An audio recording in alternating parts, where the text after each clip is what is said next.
President Donald Trump is finally arresting liberals, and he's arresting the high-profile corrupt liberals that need to face justice. I was beginning to wonder if this day was ever going to come, and I had been losing faith, truth be told, in the Trump Department of Justice. Some things I'm still even a little shaky on, but this is a good sign, and it doesn't look like they're going to slow down anytime soon. So right here on this video, I'm going to cover who's already been arrested, who you can expect to get arrested soon, and what might the future look like under this new Trump Department of Justice, right here on American Advocates. If it's one thing liberals and liberal politicians aren't used to, it's facing accountability for their behavior. And if you want to end the liberal bad behavior, the fastest way to do so is to enforce consequences in the form of justice. That's why I am so relieved to finally see this ball get rolling. First up, we have Judge Juan Cano. This Southwestern judge openly bragged about harboring Trende Aragua gang members in his private home, giving them shelter and refuge and protecting them from having to be deported back across the border. You would think a judge would be smarter than to do what he did, but he was posting photographs of himself and the Trende Aragua gang members on his social media. And all it takes is to dig a little deeper into who these people were to figure out just how bad they were. These were not just illegal immigrants who skipped across the border. These are, in fact, gang members, as reports came in that they had photos on their cell phones of beheadings that they had committed or that their gang had committed. He also had on his cell phone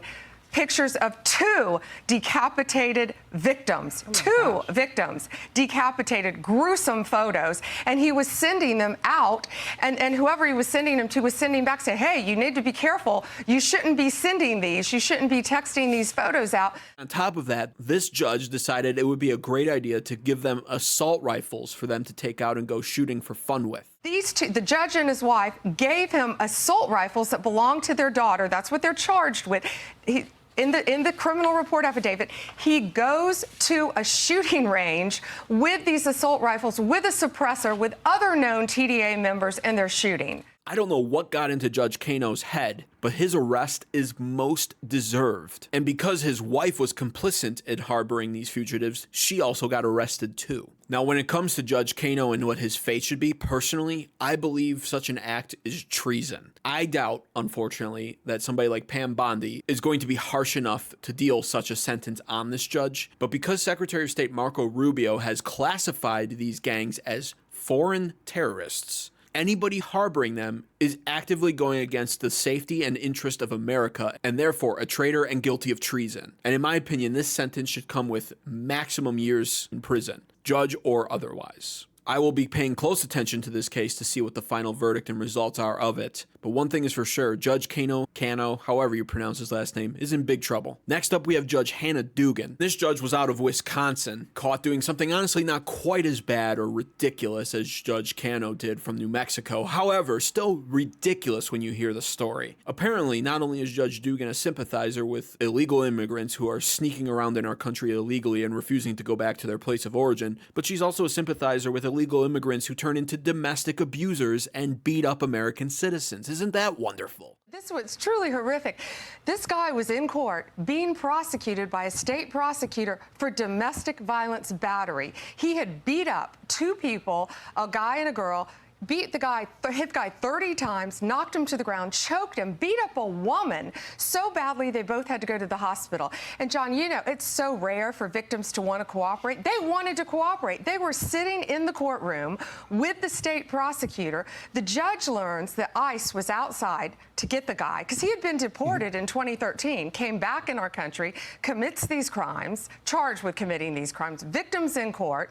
Judge finds out, she goes out in the hallway, screams at the immigration officers. She's furious, visibly shaken, upset, sends them off to talk to the chief judge. She comes back in the courtroom, you're not going to believe this, takes the defendant and the defense attorney back in her chambers, takes them out a private exit and tells them to leave, while a state prosecutor and victims of domestic violence are sitting in the courtroom. Wow. Honestly, once again, just an outrageous scenario all around, and a judge should know better. And when it comes to this case, like I said, I wouldn't compare it to the actions of Judge Cano, but she absolutely should face some prison time for this as well, in my opinion. It is obstructing justice, which is quite literally the opposite role of what a judge is supposed to do. And it's great to see, because when it comes to these judges, many of them are barely judges at all, and instead they are liberal activists wearing robes, abusing their power to try to stall and halt Trump's campaign agendas from being fulfilled. So it's good to see these arrests finally being made. And now there has been some news of what we can expect in the future, because it doesn't just stop with the judges. Mayor Baraka out of Newark, New Jersey was arrested for storming through an ICE detention center and causing a ruckus despite being told not to. And what we are seeing in this case is one of Tom Homan's old promises being fulfilled when it comes to these mayors and sanctuary cities interfering with ICE's role in removing illegal immigrants out of America, fulfilling Trump's campaign promise in making America safe again. Not to mention defying the will of the people, as 56% of Americans would like to see all 11 million estimated illegal immigrants deported out of America. And now, when it comes to these arrests in the Trump Department of Justice, I have two lingering questions. My first question is, what will the consequences be for these higher profile arrests that have been made? These are two judges and a mayor we're talking about here. They have a little bit more pull than a regular American citizen would, and it's not unrealistic to expect that when it comes to them, they're going to be given a lot more grace and leniency in a court of law, especially the mayor, if I'm being frank. Despite the fact that it is absolutely amazing to see these arrests being made, I just hope that when it comes to the Trump Department of Justice seeking justice on these three individuals, that the consequences match their actions, and that they're not served some blatantly soft form of punishment that everyone can tell was given to them based off of the powerful positions that they hold. And my second lingering question is, who's next? And there's quite honestly two answers to that question. One comes in the form of breaking news over this past weekend, and the other one has already been put out there for a while now. That one being Letitia James, the New York State attorney who led the charge against President Donald Trump when it came to pursuing justice against him for fraud. But my,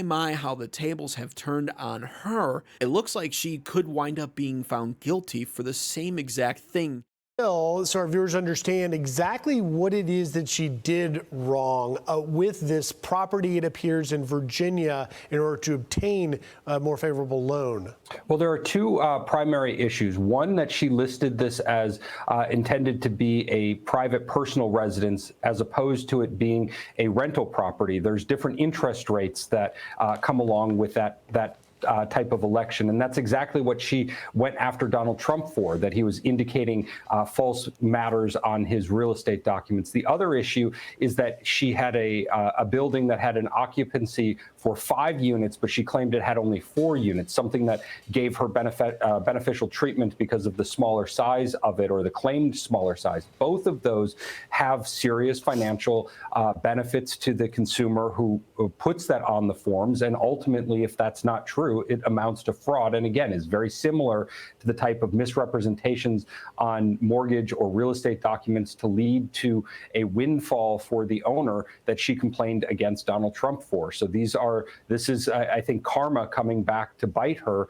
and maybe is why she knew to look into Donald Trump in the first place. I can finish connecting the dots by saying there's a line drawn between buildings that can hold 4 and buildings that can hold 5. The difference being the classification of commercial and residential, which is exactly why she was incentivized to lie about it and claim that it was only 4 when in fact it was 5. When it comes to this case overall, I'm not sure how much people are going to care, other than the fact that it laughably and ironically points out the hypocritical ways of the liberal party. I've often said that the number one rule when it comes to dealing with liberals is to take everything that they accuse the other side of and point it right back at them to see the whole truth. And this is just a giant example of that happening. Yes, President Donald Trump may have committed fraud. I wouldn't be surprised. But even in cases where the liberals are pointing at the Republican side and accusing them of something they might have done, the rule still applies. You can take what they're accusing the side of and point it back at them, and apparently, boom, they're guilty too. I think we'll all be watching what happens with Letitia James over the coming months, but I wouldn't expect the consequences to be very severe. Now, the breaking news that has happened over this past weekend gets very interesting,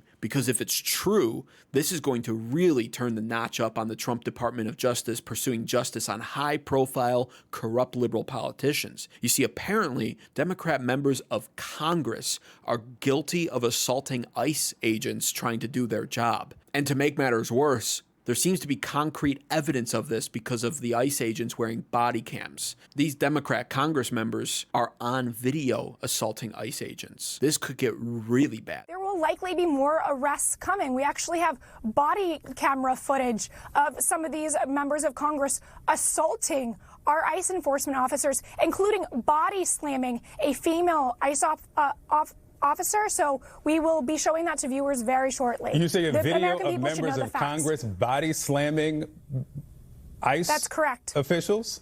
That's correct, sir. It's disgusting.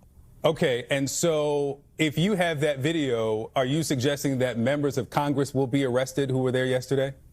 This is an ongoing investigation, and that is definitely on the table. If I get to live to see such times where the Trump Department of Justice arrests Democrat members of Congress, I will wind up feeling almost completely satisfied, because that's ballsy and I didn't quite expect this to happen. But if in fact this body cam footage exists in the form of concrete evidence of their actions, they truthfully don't even have much of a choice. It's all about pursuing justice. And like I said at the start of this video, these liberals have been out of control for years now. And the one thing they're not used to is facing accountability for their actions. And it is, in my opinion, the antidote to solving the problem that is the liberal disease of America. Accountability will help calm down the political tensions right here within our own nation. Glory to America. God bless the USA.